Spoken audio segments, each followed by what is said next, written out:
Ok, bienvenidas a su clase. Gracias. Esta es la continuación de la clase que terminamos, esperamos terminarla hoy, ¿verdad? Para poder hacer las preguntas. Amén. La clase de ahora pues se titula, como lo ven ahí, ¿ya? Se titula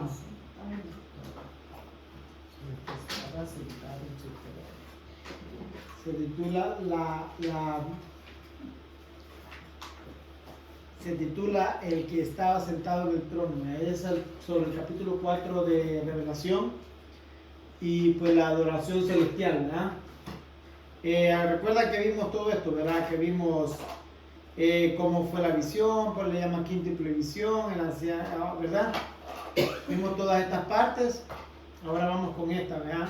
En el que estaba sentado en el trono, o sea, el anciano de días. Vamos a descubrir por qué se le dice anciano de días, ¿verdad? Los versículos o capítulos paralelos de esta visión. Y pues vamos a descifrar, ¿verdad? Quién, según los teólogos, es el anciano de días, ¿verdad? Es importante tomar en cuenta, ¿verdad? Esta doctrina, porque es una doctrina, es una profecía, pero es una doctrina.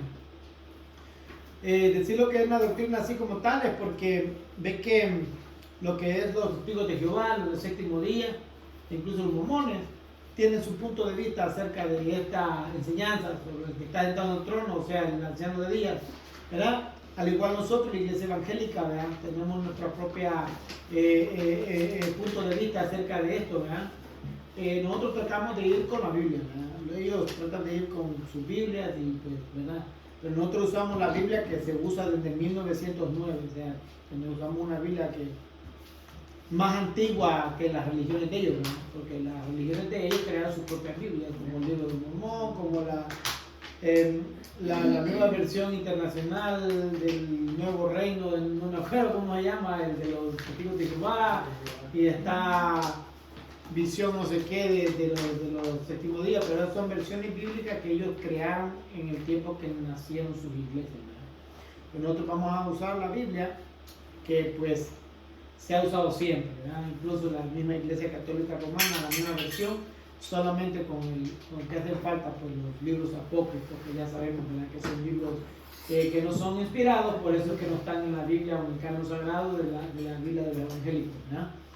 Ok, dice, vamos a leer la Biblia, la Reina Valera 1960, dice así: al instante yo estaba en el Espíritu y aquí un trono establecido en el cielo y el trono es uno sentado. Ahora dice, Reina Valera 1909 dice, y luego yo fui en el Espíritu y aquí un trono que estaba puesto en el cielo y sobre el trono uno que estaba sentado. Son las dos versiones de la Biblia, ¿verdad? Son dos versiones de la Biblia. Dice, estos dos diferentes versículos de la Biblia pueden llevarnos a la interpretación que si hubo una pausa en la revelación. Si no fue así, también el apóstol Juan pudo haber entrado en un segundo éxtasis espiritual en escuchar nuevamente esa voz que le habló, así como Jesucristo le habla a la iglesia cuando sea el momento del arrebatamiento. Bueno, esta es una discusión que tienen entre los teólogos, ¿verdad? Cuando el apóstol dice, al instante yo estaba en el Espíritu, pero algo que pues la gente se pone a pensar, porque vaya, digamos, de lo que estamos hablando, vaya, por ejemplo, de lo que estamos hablando hace poco, sobre un retiro espiritual, ¿verdad? El apóstol Juan estaba en un retiro espiritual cuando recibió la revelación, ¿verdad? Y un retiro espiritual, pues se entiende, ¿verdad? Un retiro espiritual, usted va a retirarse con Dios, ¿verdad? No va a platicar con su hermano, a platicar con su amigo, a jugar voleibol, a jugar pelota, nada. Usted va a un retiro espiritual. A eso era lo que estaba el apóstol Juan, en un retiro espiritual, mientras estaba preso en la isla de Patmos. Entonces, aquí es lo que dicen los expositores, dicen, bueno, dice, y al instante yo estaba en el Espíritu, dicen ellos, bueno, pero él ya estaba en el Espíritu, ¿no? Cuando él comenzó a recibir la visión, él ya estaba en el Espíritu. Pero ¿y por qué dice al instante yo estaba en el Espíritu? O en la segunda versión dice, y luego yo fui en el Espíritu. Como quien dice, él estaba en el Espíritu, pero ¿cómo es que él volvió a estar en el Espíritu en ese mismo momento? Dice, probablemente el apóstol tuvo varias sesiones o revelaciones, no fue en un mismo éxtasis o en una misma revelación que él tuvo toda la visión. Porque esta visión le fue dada paulatinamente, ¿verdad? Por fases, por partes, ¿verdad? Hay quienes pues argumentan de que esta visión al apóstol se le dio así, él entró en el Espíritu y comenzó a ver y a ver y a ver y a ver y a ver hasta el final, ¿verdad? Pero hay otros que argumentan que dicen, no pudo haber sido porque la visión es bien grande, es grandísima. Entonces, ¿cómo el apóstol Pablo va a ver toda la visión? Pero pues lo que es cierto es verdad, de que el apóstol fue el que recibió la visión. Ahora, si la recibió paulatinamente o la recibió así de un golpe, ¿verdad? Pues eso verdaderamente hay que esperar, ¿verdad? Que el Señor nos levante y le preguntamos allá, porque eso no está escrito en la Biblia. Solo podemos especular porque para eso es la Biblia, ¿va? Pero muchos teólogos dicen, bueno, dicen los versículos de la Biblia que dice, al instante yo estaba en el Espíritu, he aquí un trono establecido en el cielo, significa que el apóstol no estaba en ese retiro espiritual en ese momento, sino que él estaba haciendo sus quehaceres y en ese momento Dios lo tomó en el Espíritu y él comenzó a ver de nuevo la visión. ¿Ya? Es como si usted está en la iglesia, ¿va? Como que usted está en la iglesia y le toca predicar. El que está predicando tiene que estar en el Espíritu. Y díganme a mí lo que quieran, que soy legalista, que soy religioso, lo que usted quiera. Pero el que está en el altar tiene que estar en el Espíritu. Tiene que estar en el Espíritu. Si usted va a predicar y va a estar en la pelota de carne, mejor no se suba, porque Dios no lo va a usar.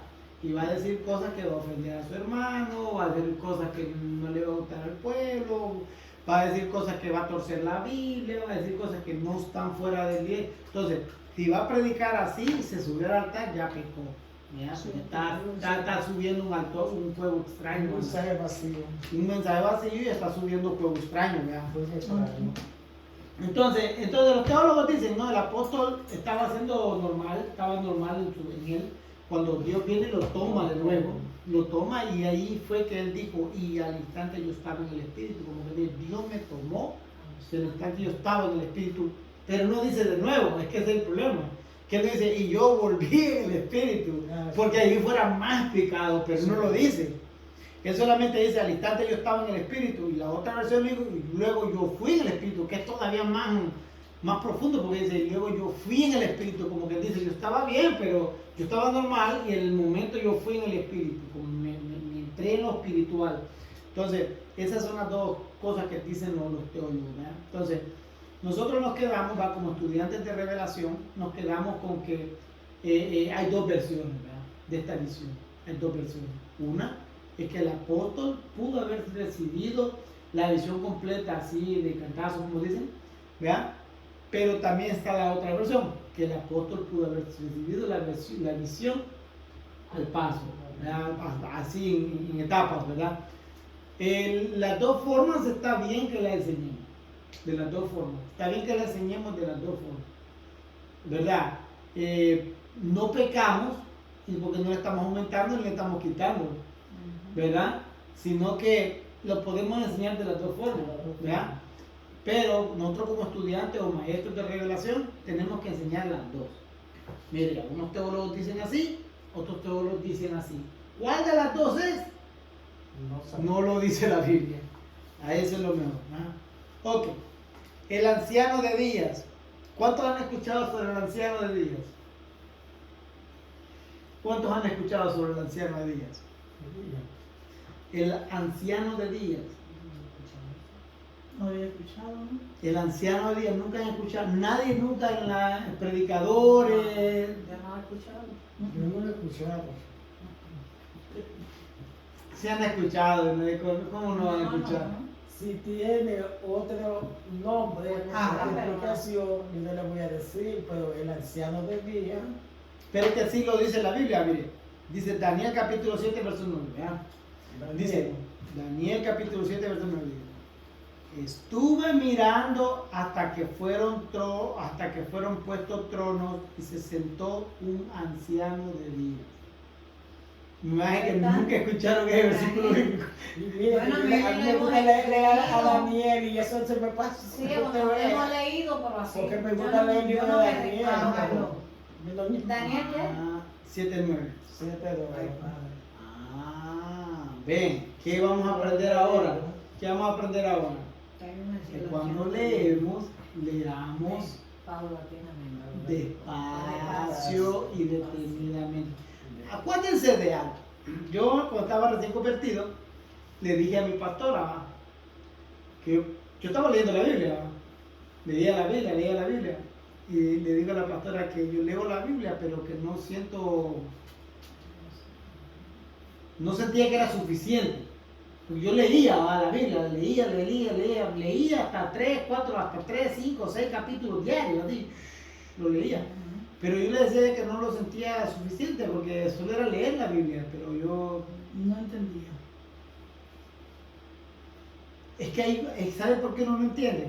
Porque cuando usted ya es una persona que ya tiene años en el Evangelio, ya usted no tiene que leer la Biblia, tiene que estudiarla.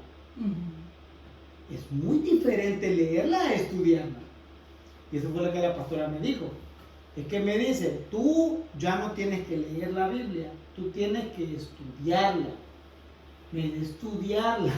Estudiarla es de que usted lee un verso y le busque el contexto a ese verso. Para, por ejemplo, por decirlo así, ¿va?, usted se pasó por ahí y leyó Anciano de Día, ¿verdad?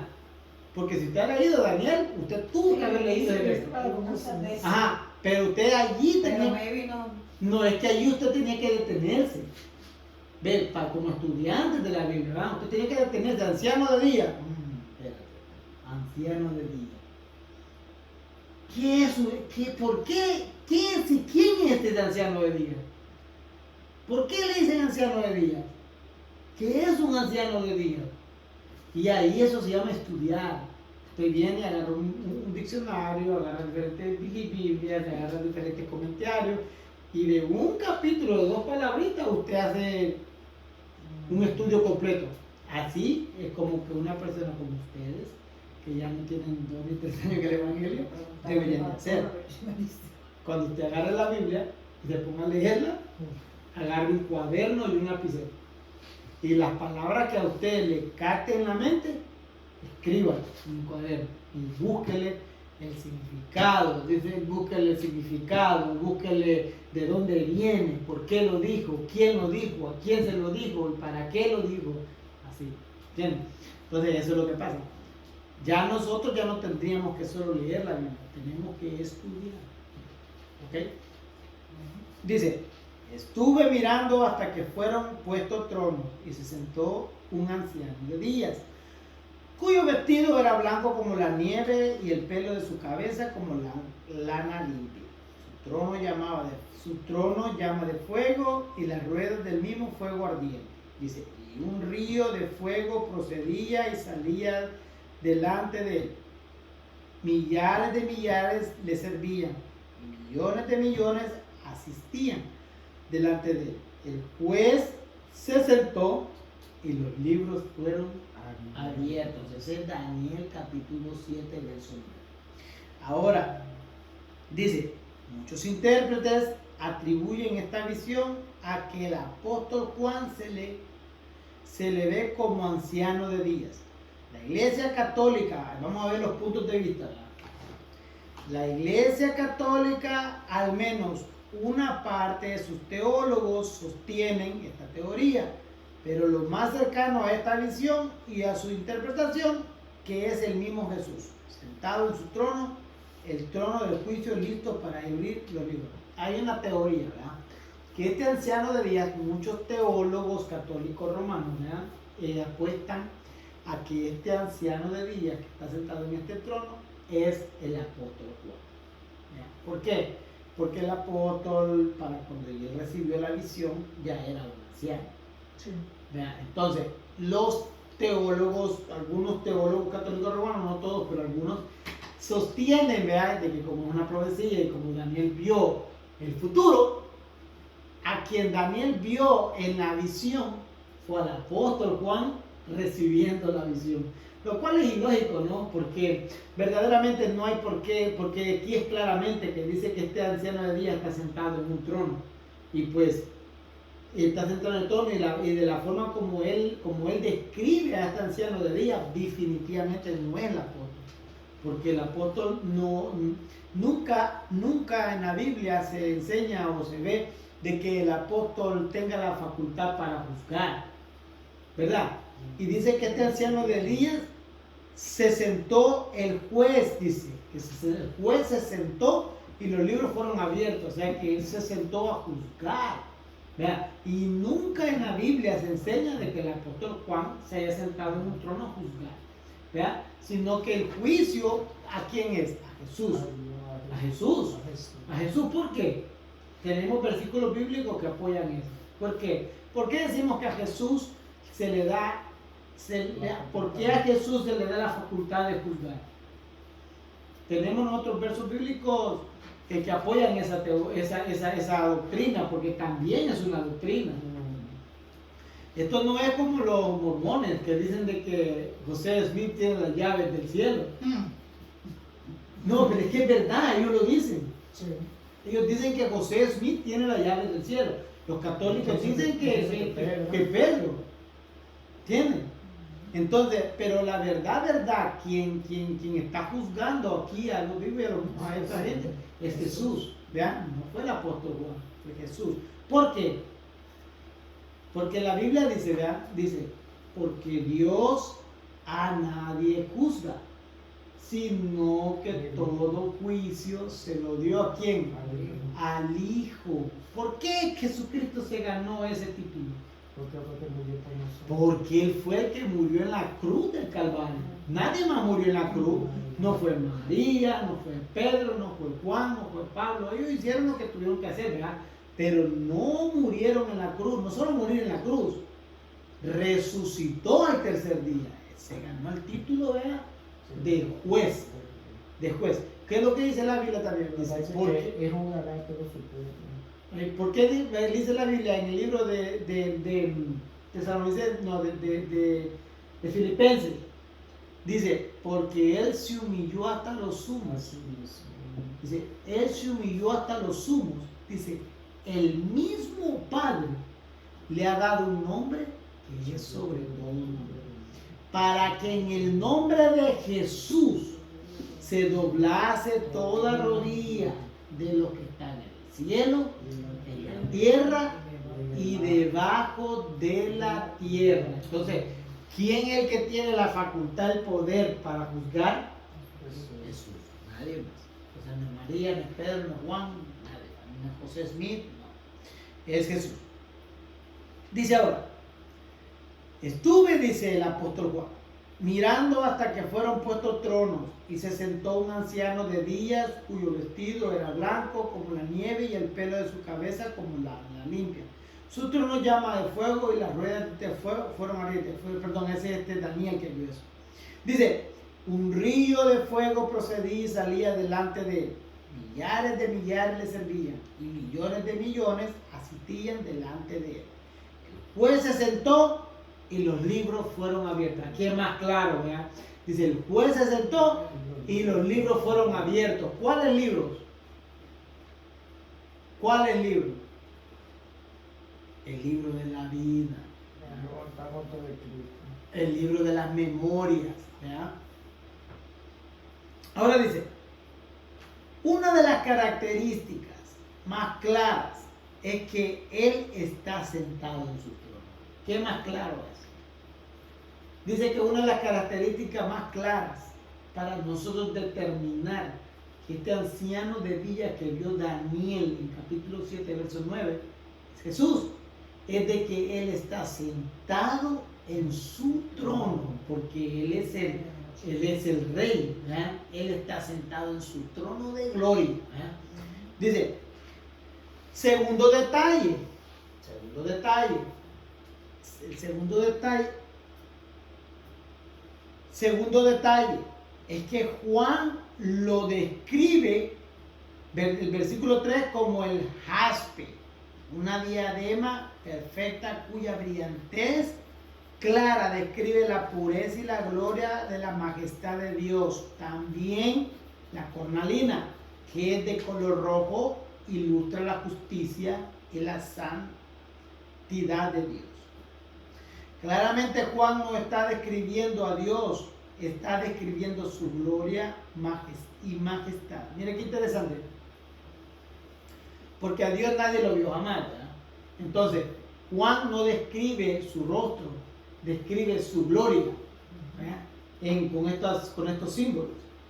Dice, como tercera observación, Juan vio alrededor del trono un arcoíris, símbolo de la misericordia de Dios y el pacto de Dios con Noé. Génesis 9, versos 12 y 17. Señal que puso después del diluvio.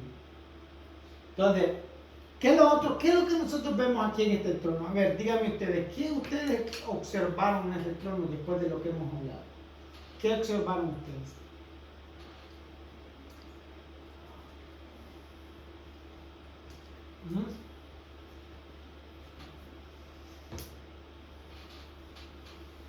¿Qué han observado ustedes? ¿Qué les llamó la atención de este trono? ¿Qué es lo que ustedes vieron después de la explicación? Bueno, hemos hablado de la misericordia de Dios y a través de su Hijo dice que juzgará al mundo, porque ya que murió por cada uno de nosotros, ¿no? Entonces Él es que nos dará la entrada un paso más allá. Hasta que no pasamos por este tribunal, no sabemos si podemos pasar para acá o nos vamos a mandar para acá. Entonces, aquí se ve, ¿verdad?, que Jesús te quiere toda la autoridad para juzgar y para condenarnos, no el Padre, porque Él le dio toda la autoridad. La autoridad. Él que está sentado en ese trono blanco, hermoso, que yo he aprendido en estos momentos que yo pensaba que era Dios que estaba sentado en su trono, pero yo he entendido que está sentado en el trono de Jesús. Entonces, ya cuando Jesús fue sentado en su trono, ya Juan tenía toda la revelación, que ya se le había dado la revelación. Y ya cuando ya Daniel lo ve acá, es cuando ya le empieza entonces el trabajo, de que va entonces a mirarle el libro de la memoria, y lo que hemos faltado, sea lo bueno, sea lo malo, todo va a estar ahí plasmado en ese libro, y es donde él nos lo va a leer a cada miembro, a cada persona, ¿verdad? Usted es Hernán Martín, usted pasó por aquí, pasó por allá, con todos los ojos. ¿Usted me entiende? Yo no sé políticamente. Bueno, entonces no da la redención. Y a esto, pues a pesar de todo eso, lo más hermoso es, ¿verdad?, que la misericordia de Dios es buena y que Dios no es un Dios justo, y Dios no le quitó el derecho a su Hijo, que fue el que murió por nosotros, el que fue a la cruz. Y Dios respetó eso y le dio su galardón primeramente a Él, porque aún cuando Él se fue, le encomendó al Padre que nos cuide, porque llega a pagar un precio por nosotros y no quería que nadie se perdiera. Entonces, por eso fue que el Señor, Dios, a su Hijo no le quitó la autoridad, ni a unos ángeles que estaban ahí, ni los querubines, ni los ancianos. No, la autoridad fue a su Hijo, a Jesús. Porque Él fue el que murió, ¿verdad? Porque fue el que murió por nosotros. Y resucitó. Y resucitó de los muertos el tercer día. A ver, hermana Milagro. Todo lo digo ya. Eso es así. A ver, usted, hermana Reina. Tienen que participar porque ustedes Bueno, salieron el examen, tienen que levantarlo. Es que la participación. Sí, dale, diga algo, no tenga algo sobre eso mismo. Es como estaba diciendo la hermana Fanny, que en el trono está Dios, está su Hijo sentado, y está el libro de la vida, Ahí en ese libro tenemos que encontrarnos nosotros inscritos en el libro de la vida para aquel día que su hijo nos juzgue, encontrarnos ahí en el libro de la vida.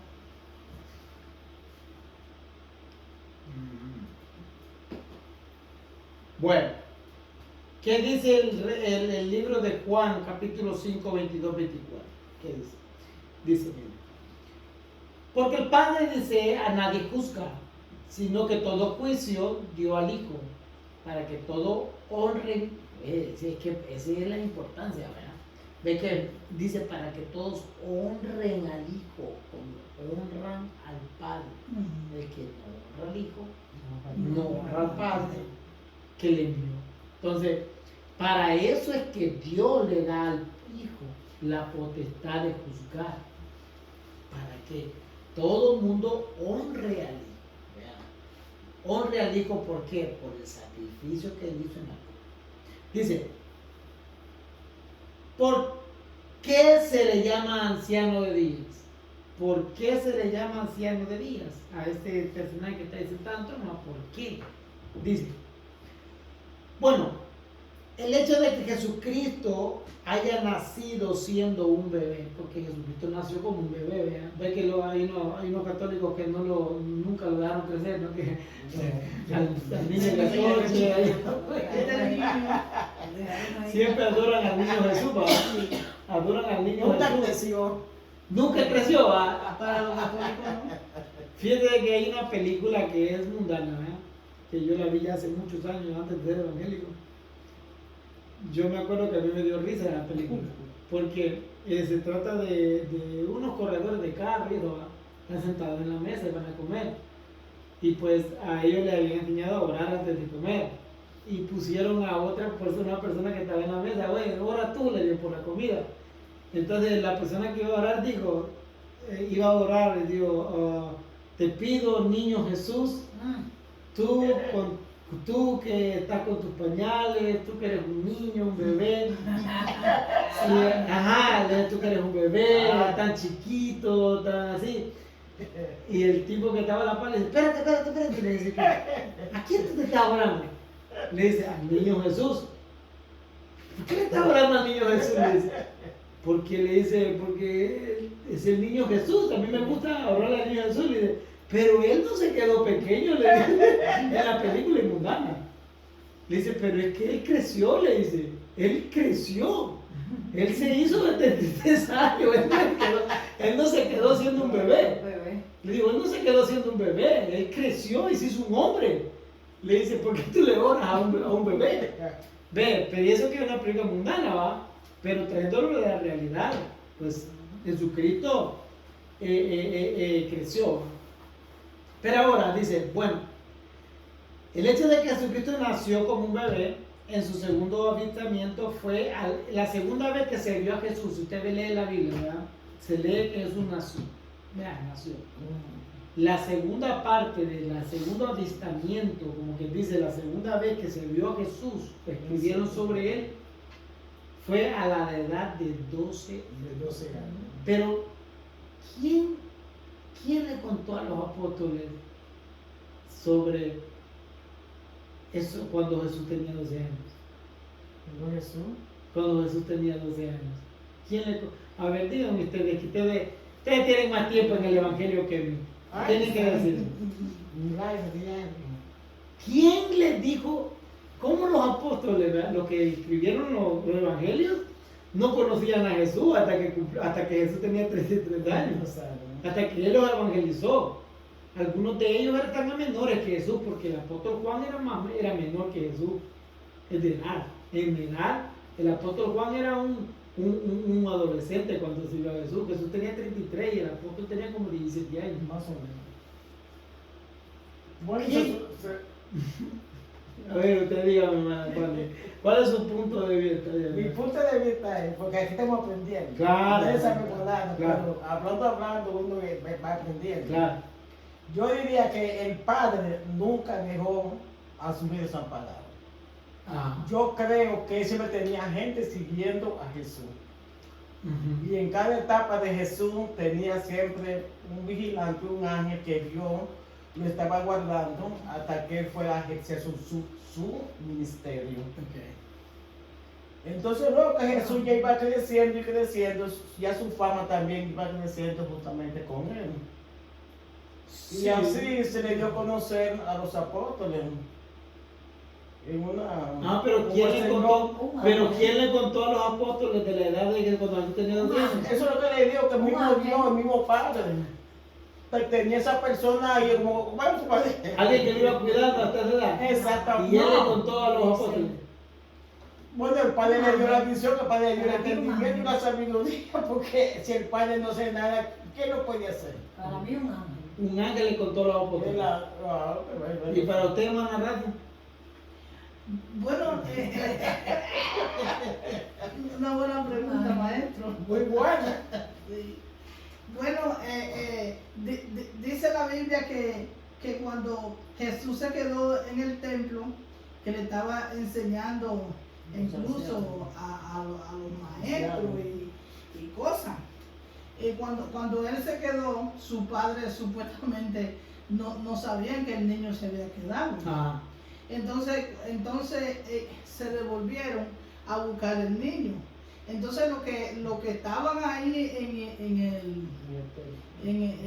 lo que iban a consagrarse al templo y eso, sí, fueron los que le dijeron que el niño estaba enseñando Ajá. allá, pero entonces lo que yo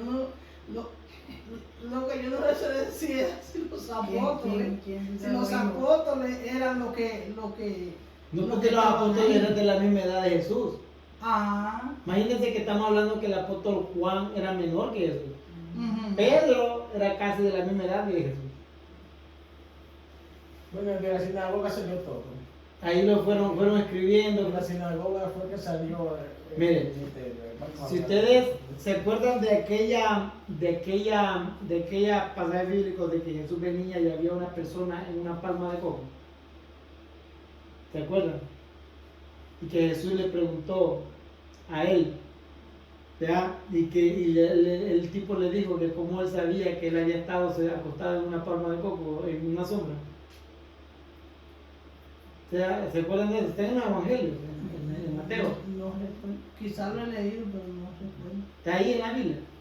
Y dice, ¿cómo tú sabías que yo estaba, le digo, cuando Jesús le dijo, cuando estaba sentado allá en la palma, recibiendo la sombra y descansando, yo te vi ahí? Y le digo, ¿cómo tú sabes? Es porque el Espíritu se lo reveló, porque Jesucristo era Dios, Él lo sabía todo. Ajá. Entonces, esto es lo que no entienden los críticos de la Biblia. Tengo una pregunta que se hacen los críticos de la Biblia, lo que les acabo de preguntar yo a ustedes. Por eso yo le digo, Se una lo preguntan los pregunta. críticos, dicen, pero si los apóstoles eran de la misma edad de Jesús, incluso el apóstol Juan era menor que Jesús, ¿ya? ¿Cómo él sabía, cómo él supo de la edad de Jesús de 12 años? ¿Quién le contó cuando Jesús nació? ¿Quién le contó cuando Jesús tenía 12 años? ¿Quién le contó cuando Jesús tenía 8 años? ¿Quién le contó cuando Jesús fue bautizado? ¿Quién le contó la adolescencia? ¿Quién les contó? Ahí estamos hablando de Juan el Bautista o Juan el apóstol. Juan Bautista, él fue el que bautizó a Jesús, ¿no? ¿Cómo lo sabían ellos? Fueron inspirados Bueno, por el Espíritu? Eso le iba a decir que recordemos que Juan Bautista estaba ahí porque el Señor lo mandó a esa misión. Entonces, no solo Juan, Juan Bautista. No solo- Ese fue Juan el que lo sí. no solo el apóstol Juan, los 4 evangelios fueron inspirados por Dios, ¿verdad? Se llaman sinóticos porque lo que ellos vieron lo escribieron, pero lo que ellos no vieron, Dios se lo reveló. Eso es lo que los críticos no entienden.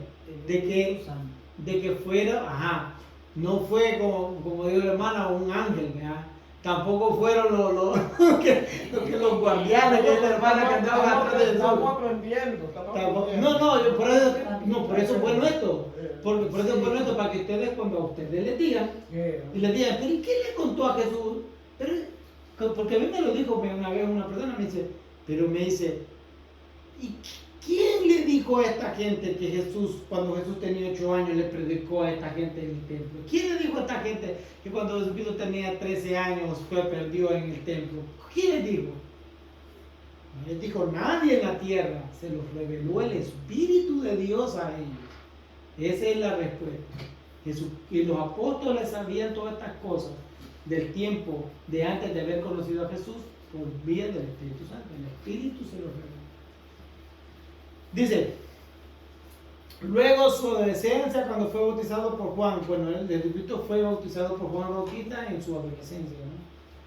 Por Juan el Bautista hasta su edad de 33 años, en su tiempo de ministerio que culminó con la crucifixión y resurrección. Es decir, Jesucristo como hombre creció, pasó de etapas hasta convertirse en un hombre. Por eso se le llama anciano de días. Solo alguien que se ha vivido en la carne puede experimentar el proceso de envejecer. Ok. Jesucristo, cuando él fue crucificado, fue a los 33 años, ¿verdad? Muchos teólogos dicen, bueno, no puede ser el anciano de días ese que dicen ustedes Jesús, porque Jesús fue crucificado a los 33 años, y a los 33 años usted no puede llamar a una persona anciana. Una persona anciana puede usted llamarlo ya de 70 años para arriba, 80 años, ya un anciano. ¿Ya? Ya una persona ya anciano ya entiende, ¿verdad? Que una persona que vivió muchos años ya. Y Jesucristo solo había vivido 33 años, o sea, no era un anciano. Jesucristo más bien era un adulto ya de 33, pero era un joven. Entonces dicen los críticos, ¿cómo ustedes pueden llamar anciano de días a Jesús si Jesús no murió anciano, él murió siendo un joven? Bueno, se le puede dar el título de anciano de días, ¿por qué? Porque por el simple y sencillo hecho de que Jesucristo vino a la tierra como hombre, ¿verdad? Como hombre. Y al él haber nacido como bebé, crecido, pasar la etapa de niño, adolescente y adulto, eso le da a él el derecho, ¿va? El derecho de poderle decir anciano de días, porque solo una persona humana como nosotros puede recibir el título de anciano, porque nosotros somos los únicos, ¿verdad?, que nos podemos llamar ancianos, ¿verdad? Porque, por ejemplo, les pongo un ejemplo a ustedes, a los humanos, a nosotros, a los humanos, a los únicos que nos dicen ancianos. Nosotros podemos llegar a la ancianez, pero los animales no. A los animales les dicen viejo. Ese perro es un perro viejo, un gato está viejo. Como digamos un árbol está viejo. Como este río es viejo. Pero no dicen este río es anciano, ¿verdad? Soy viejísimo, muchacho. O viejo, ¿verdad? O un árbol, ¿verdad? Ese árbol es viejísimo, ¿verdad? Pero no dicen ese árbol es anciano. ¿Por qué no dicen así? No dicen este árbol es anciano, este perro es anciano, este gato es anciano, este perro es viejo, este gato es viejo, porque viejo se utiliza más para las cosas y objetos, ¿verdad? O animales. Anciano se utiliza más para las personas. Entonces, por eso es que le podemos decir a Jesús anciano de día, porque él sí pasó por el proceso de envejecimiento, aunque no llegó a su etapa de vejez, ¿verdad? Se le puede decir anciano de día. Uno, porque él pasó la etapa, pasó el proceso de envejecimiento. Y dos, por la alta sabiduría, porque él es la sabiduría, ¿verdad? Y también la vejez, ¿verdad? También se puede representar como ¿qué? Como sabiduría. Las canas esas que la gente se pinta y se quiere borrar, eso es sabiduría. Eso es las canas, lo blanco, significa que usted es una persona que ha adquirido sabiduría, ha adquirido conocimiento, ha adquirido experiencia. ¿Entiendes? Ha adquirido experiencia. Yo conozco un judío, en mi trabajo pues, secular es electricidad, ¿verdad? Y a veces me llaman para hacer mi trabajito así, ¿va? Mi trabajito así por el lado, ¿va? Entonces hay un judío que tiene restaurantes y yo le voy a trabajar a veces, le hago trabajo. Y él de judío una vez le pregunta, él no es el dueño, sino que él es el encargado. Y yo estaba platicando con él así. Yossi se llama él. Yossi. Le digo, porque yo lo veo a él, lo veía a él con el pelo blanco, ¿no? Bien blanco, pero la cara de él era joven. Yo me confundía porque le veía el pelo bien blanco y él joven. Le digo, Yossi, le digo, ¿cuántos años tú tienes? Me dice, yo tengo 26 años. 26 años. Me dice, pero yo manejo más de 10 restaurantes y hay más de 100 personas bajo mi orden. Y le digo, wow, pero tú tienes el pelo bien blanco, le digo yo. Sí, digo yo de 26 años, yo no tenía canas, le digo, yo no tenía pelo blanco. Ahora ya, pues le digo ya, pero a esa edad yo, pelo negrito, le digo yo. Me dice, es que yo me pinto el pelo. De blanco. De blanco.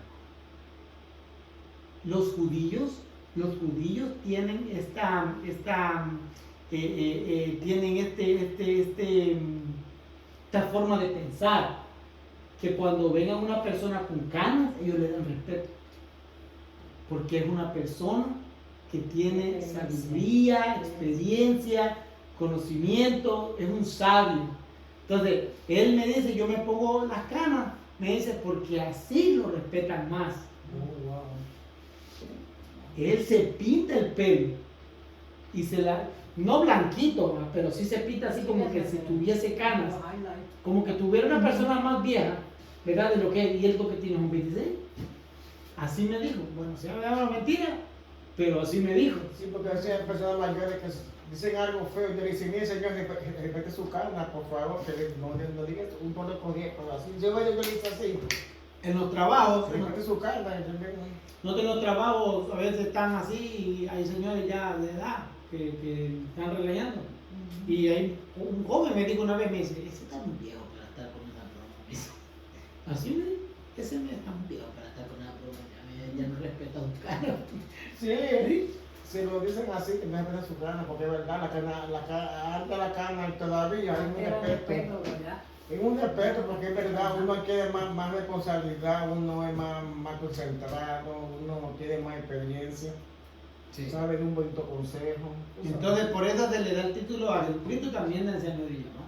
Uno, porque pasó el proceso de envejecimiento, aunque no murió viejo, murió siendo un joven, ¿verdad? Pero se le puede llamar anciano de día porque pasó el proceso. No es que Jesucristo sí haya seguido envejeciendo después de ser arrebatado. Porque ese es otro error. Que dicen, entonces que Jesucristo es el anciano de día, entonces Jesucristo siguió envejeciendo en el cielo. Eso no es así, sino que acuérdese que es una simbología. ¿Por qué la gente entonces, los predicadores o pastores siempre dicen que Dios me habló porque yo vi al Señor, que eso me presentó y Dios me dice, Señor no voy a decir, pero la Biblia dice que nadie ha visto a Dios todavía? Ajá. Nadie ha visto a Dios y el que lo vio más cercano fue Moisés, porque nunca lo vio tampoco, porque Dios se lo escondió, nada más había la sombrita. Nadie, dice la Biblia que a Dios nadie lo vio jamás. Y si lo vio es porque ya no está aquí. No está aquí. Y el que lo vio es porque su lugar ya no está con los vivos. Entonces yo digo que yo debe de corregirse esa parte contra el predicador, porque Dios me dijo, Dios me habló, Dios en la noche Dios me presentó.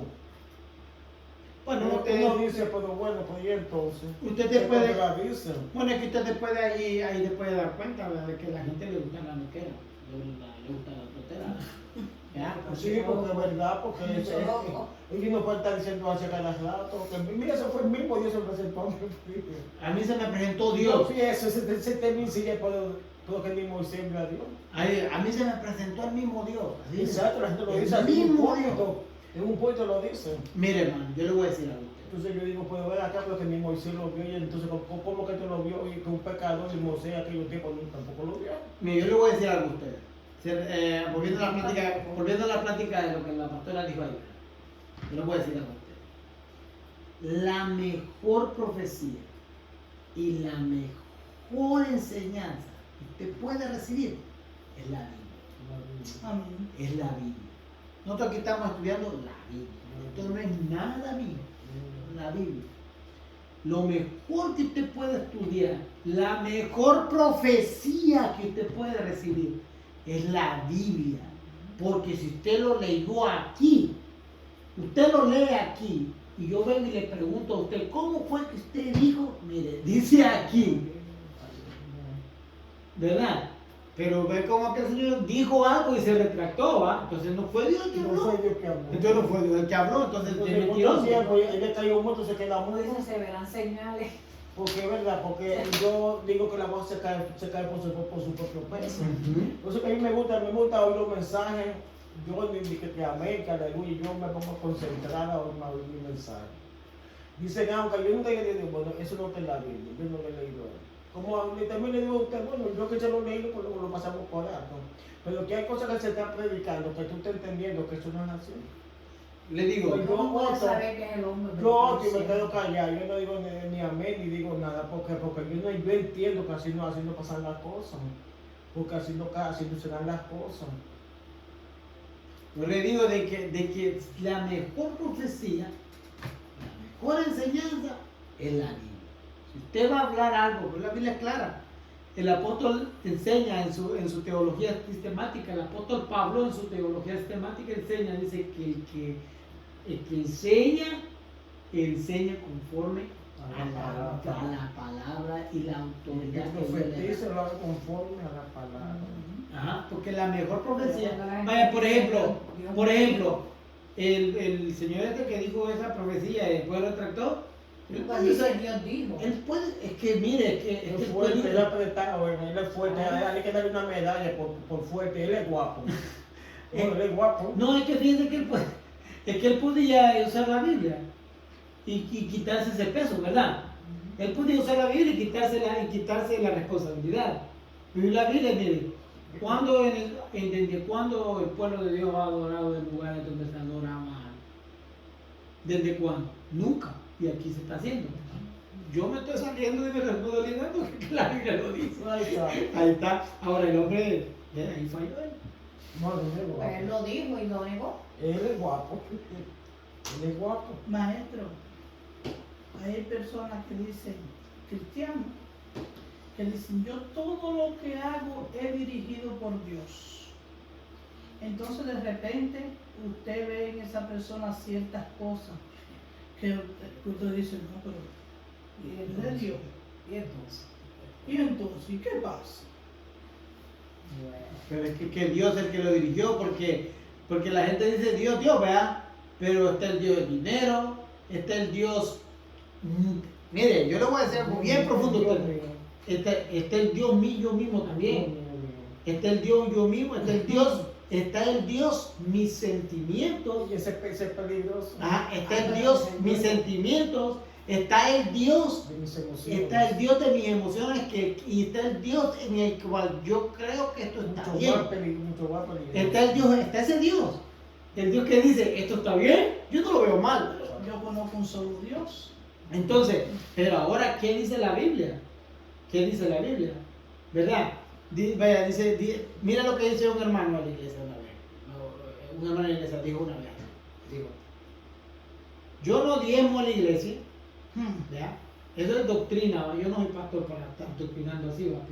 Pero les digo así, yo no diezmo a la iglesia, dijo él, ¿va? Porque aquí en la iglesia no hay necesidad.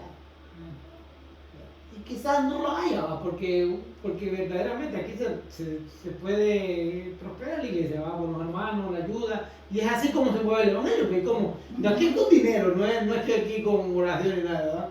¿Va? Entonces es con el poder de Dios, ¿va? Pero sabe que aquí se pagan biles, se paga todo, ¿va? Pues dice, yo no diezmo a la iglesia, dijo él, yo no diezmo a la iglesia, porque aquí en la iglesia no hay necesidad. Dice, aquí no hay necesidad, en la iglesia no hay necesidad.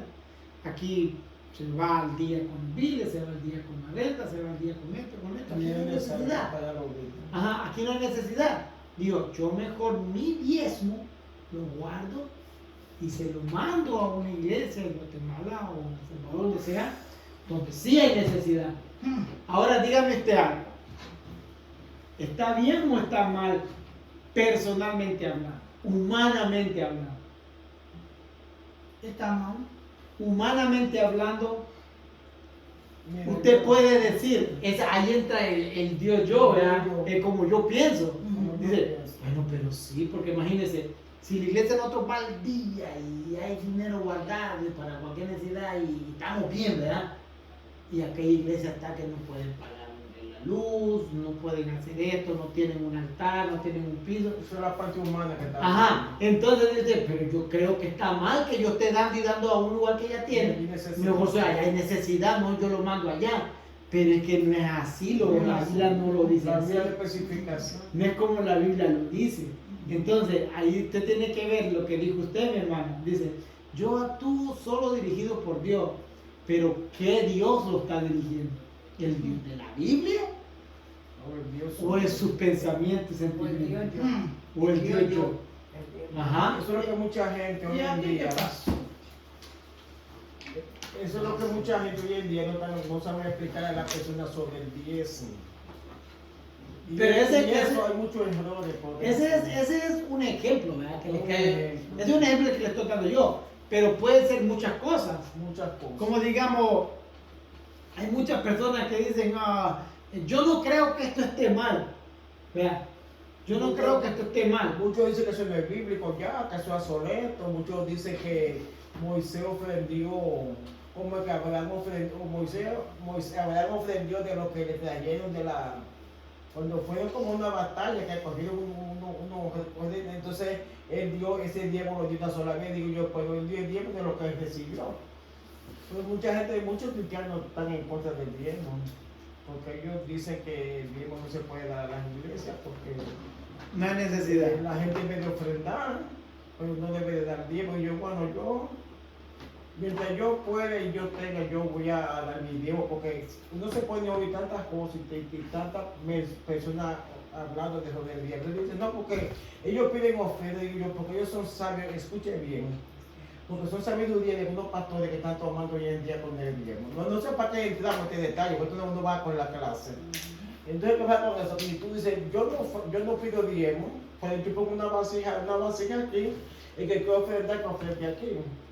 Yo le digo, pero hermana, vamos a ser más conscientes. Este pastor consigue más por la ofrenda. Y es una sabiduría que él ha adquirido, él mismo la ha adquirido, no que sea bíblico, que es antibíblico. Esa sabiduría que él ha adquirido, no, aquí se pide diezmo, aquí nada más se da una ofrenda, pero ¿cuántos no consiguen ofrenda? Porque los hermanos a veces se turban y dicen, bueno, no hay diezmo, pero vamos a ofrendar. 200, 300, vamos a echar ahí. Entonces a ese pastor le conviene decir que no cojan diezmo en la iglesia, no ofrenda. Es que no, se salen, pues, salen de la escritura. Entonces, exacto. Entonces, como le digo, cuando usted vaya, si usted quiere profetizar, profetice la Biblia. Si usted quiere orar por un enfermo, orar por un descarriado, orar por cualquiera, profetícele la Biblia. Profetícele la Biblia. Mire, dile, mira, te voy a profetizar. Te voy a profetizar. Y le dice, bueno, ¿tú eres profeta? No, yo no soy profeta, pero que la Biblia dice, orar por los enfermos, ¿verdad? Y estos sanarán. Esa es profecía. Y no es profecía suya, lo dice la Biblia. Ya si la Biblia, si no se cumple según la Biblia dice, ya eso ya es Dios ya, porque Él tiene que respetar su palabra. Uno no quedó más porque uno está hablando de lo que está en la Biblia. Exactamente. Entonces, por eso le digo yo, el apóstol Pablo es claro cuando dice, si el que ministra, ministre conforme al poder que le ha dado por medio de la palabra. Por medio de la palabra. Ok. Ok, vamos a ver estos 12 ancianos, ¿verdad? Y esta clase la vamos a culminar, casi llevamos una hora. No me gusta grabar más de una hora porque después será muy tarde. Dice, Juan observa la presencia y la adoración que rinden 24 ancianos. Aquí arriba yo me equivoqué, le puse 12, pero es 24, ¿ok? Es que está mal ese. Dice, y alrededor del trono había 24 tronos. Alrededor del trono había 24 tronos, y vi sentado en los tronos a 24 ancianos, vestidos de ropas blancas como coronas de oro en sus cabezas. Y del trono salían relámpagos y truenos y voces. Y delante del trono ardían 7 lámparas de fuego, las cuales son los 7 espíritus de Dios. Este tema ha sido muy discutido entre los comentaristas, tanto críticos como estudiosos de la Biblia. Uno de ellos son los modernistas, los relacionan con la mitología babilónica. Estos son los que no creen en la inspiración divina de la Biblia. Enseñan que estos son personajes mitológicos tomados de las religiones politeístas. En el tiempo de Juan, ¿verdad? El tiempo de que el apóstol Juan estaba escribiendo el libro de Revelación o la profecía de Revelación, ese tiempo se vivía una cultura a lo cual se llamaba cultura greco-romana. Eran los romanos y los griegos que estaban en ese momento. Había una cultura envuelta en ello. Ve que, por ejemplo, está la cultura en nuestros tiempos, ¿verdad? La cultura como los indios, los hindúes, están los árabes, están la cultura americana, que yo no sé a qué le llaman cultura americana, de aquí no hay cultura, aquí en Estados Unidos no hay cultura. Ve que la gente tira basura en la calle, la gente mancha las paredes, mancha las bancas, la comida que no se come la tiran en la calle. Usted va en el tren, a veces va limpio el tren y ahí donde se terminó de comer hacen la bola de papel y la tiran. Eso no es cultura, ¿verdad? Eso es parte de la cultura de la persona, ¿verdad? Eso es parte de la cultura que le enseñan a uno a no escupir en la calle, eso es cultura también, ¿verdad? A vestirse formalmente, cosas así. En el tiempo de Juan existía la cultura greco-romana, ¿verdad? Entonces en la cultura greco-romana existía la enseñanza sobre el politeísmo. ¿Ustedes saben qué es el politeísmo? No. Politeísmo es una palabra compuesta de dos, ¿verdad? Que en su raíz etimológica, ¿ah? ¿Tiene que ver con la política? No. Es una palabra compuesta de dos palabras, ¿verdad? Es una palabra compuesta de dos palabras, ¿verdad? Una palabra compuesta de dos palabras que en su raíz etimológica procede del latín, del griego, perdón, que procede del griego, poli, que significa muchos. Poli significa muchos. Teísta significa Dios. ¿Verdad? Politeísta. Poli, que significa muchos. Teísta, que significa Dios. Entonces, si nosotros unimos a las dos palabras, ¿en qué nos quedamos? Muchos dioses. ¿Verdad? Politeísta significa muchos dioses. Entonces, en la cultura grecorromana existía esto, ¿verdad? Que se llama politeísmo, en el cual ellos creían en muchos dioses. En el dios de la guerra, en el dios del amor, Afrodita, el dios de la guerra, Hades, el dios de la guerra, Afrodita, el dios del amor, la diosa Hera, la diosa también del amor, el dios Zeus, el dios de todo el universo, el dios de esto, el dios del otro, el dios de muchos dioses. Entonces se llama politeísmo, muchos dioses.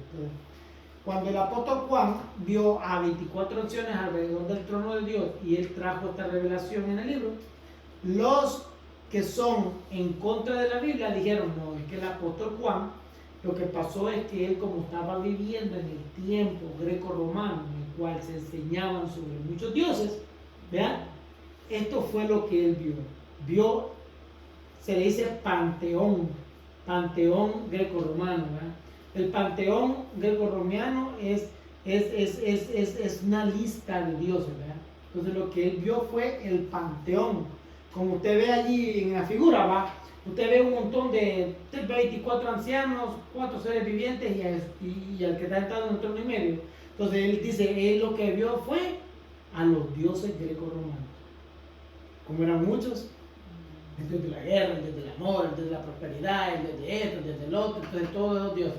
Entonces dice el apóstol Juan, lo que vio no fue la gloria de Dios. Lo que el apóstol Juan quiso ver ahí es que él quiere demostrar el politeísmo greco-romano. O sea, que él vio a los dioses greco-romanos en esa visión. Esos son los que no creen en la Biblia, ¿va? Dice, O sea, no solo 24 ancianos, ¿ah?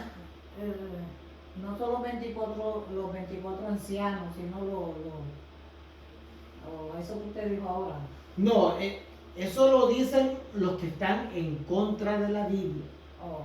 En contra de la Biblia. Ellos dicen, Juan no vio a 24 ancianos, Juan vio a 24 dioses.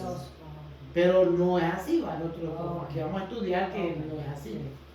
Dice, este tema de la Biblia, y de ellos son los modernistas, ¿verdad? Los modernistas, los críticos, son los que dicen eso, ¿verdad?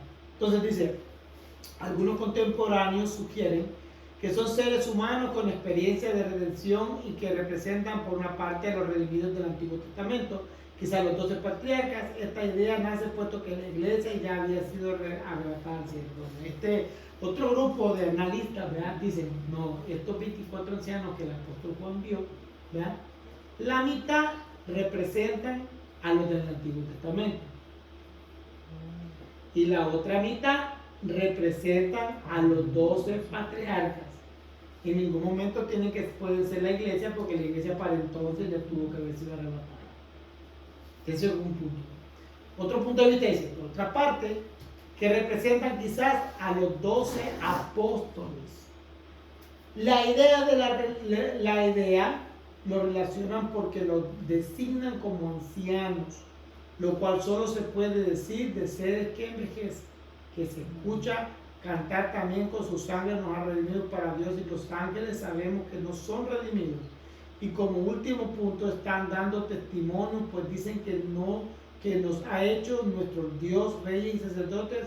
Apocalipsis 6, verso 1, verso 6. ¿Qué pasa? Algunos dicen de que estos 24 ancianos, ¿verdad?, son ángeles que Dios tiene alrededor. Son ángeles, pero de la manera que ellos hablan, no pueden ser ángeles, porque dice, y Él nos ha redimido, pero los ángeles no son redimidos.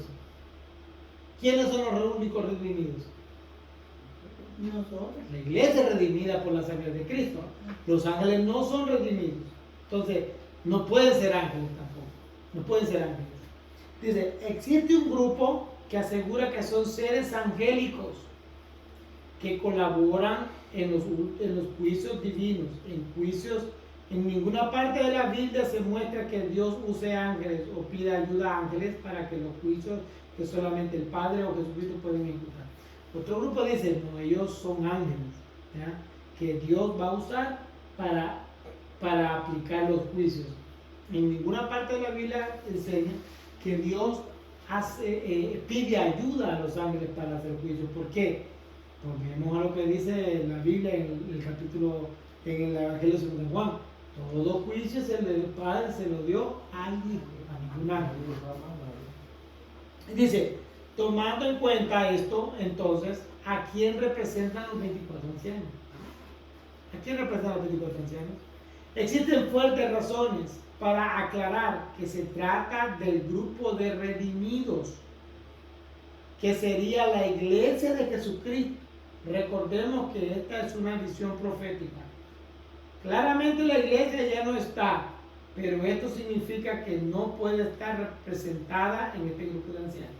De igual manera, los 12 apóstoles, como promesa que le hizo Jesús en su ministerio terrenal. Jesús les dijo, en verdad os digo que vosotros que me habéis seguido en la regeneración, cuando el Hijo del Hombre se siente en el trono de su gloria, ¿ya?, esto se lo prometió Jesucristo a los apóstoles, os sentaré también sobre 12 tronos para juzgar a las 12 tribus de Israel. Este versículo nos dice más todavía, ya que Jesucristo habla en general a todo aquel que le siga, a todo aquel que le haya seguido. Esto habla solamente de los apóstoles, que fueron el pilar para el ministerio de Jesucristo, sino también habla de todos los seguidores en general, es decir, que en esta visión totalmente profética podríamos representar a los 12 apóstoles, cual fue promesa para ellos también específica. Y a la otra parte representa a la iglesia en general. La teoría de que son alguna especie de seres angélicos o de una dimensión diferente a la nuestra es un poco probable, por la misma razón que ya dijimos. Nadie que no haya experimentado la vejez del cuerpo puede jamás llamarse anciano. Esto es como una regla de vida. Ellos son ancianos de día, ¿verdad? Tienen características. ¿Cuáles son las características? Una, son que ancianos. Dos, que son redimidos. ¿Vean? Entonces, quiere decir que estos son representantes de un grupo de humanos, ¿verdad? Son representantes de un grupo de humanos. ¿Pero de qué humanos? Bueno, los teólogos dicen, bueno, ellos podrían representar a 12 de, son 24, ¿verdad? 12 de ellos podrían ser la representación de los apóstoles, porque Jesucristo los prometió. Vean, que los centraría en 12 tronos para juzgar a las 12 tribus de Israel. ¿Y los otros 12 quiénes son? Los otros 12 podrían representar también a la iglesia en sus diferentes, en sus 12 diferentes, no ministerios, porque el ministerio no son 5, ¿eh? Sino que en sus 12 diferentes formas de ministrar en la iglesia. ¿Ya? En sus 12 diferentes formas de ministrar en la iglesia, como digamos, ve que hay un grupo que canta, hay un grupo que administra la finanza, hay un grupo que administra, que predica, hay un grupo que atiende a la mesa, hay un grupo que enseña y así va. Entonces, son 12 partes en las cuales se divide el ministerio de la iglesia. Entonces, quiere decir de que, según aquí el hermano, el comentarista, dice, 12 de estos 12 ancianos representan a las 12 tribus de Israel, porque Jesucristo se los prometió. Y los otros 12 representarían a la iglesia de Jesucristo en general. ¿Por qué? Porque nosotros también como humanos envejecemos, ¿verdad? Y también Dios nos ha prometido a nosotros, ¿verdad?, estar comiendo, ¿verdad? Amén, hermano. Entonces, la otra semana vamos a dar esta, ¿eh? Vamos a hablar sobre los 4 seres vivientes. Y ahí terminamos esta clase y venimos con la siguiente, el capítulo 6 de Revelación. ¿Ok? Así que vamos a prepararnos.